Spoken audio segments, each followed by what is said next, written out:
Satbrimob Polda Sulsel beserta beberapa unsur TNI Polri dan Forkopimda mengikuti apel gelar pasukan dalam rangka kesiapsiagaan penanggulangan bencana alam sekaligus pengecekan peralatan SAR di lapangan Karebosi, Makassar.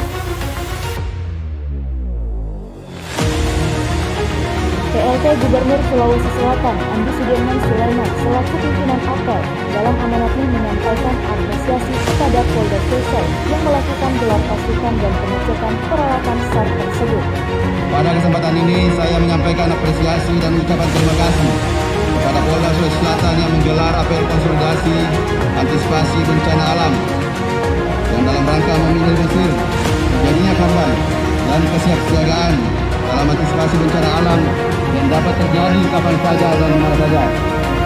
Dengan apel konsolidasi ini, kita dapat menjalin silaturahmi dan meningkatkan kolaborasi serta sinergitas dengan harapan meningkatkan perlindungan masyarakat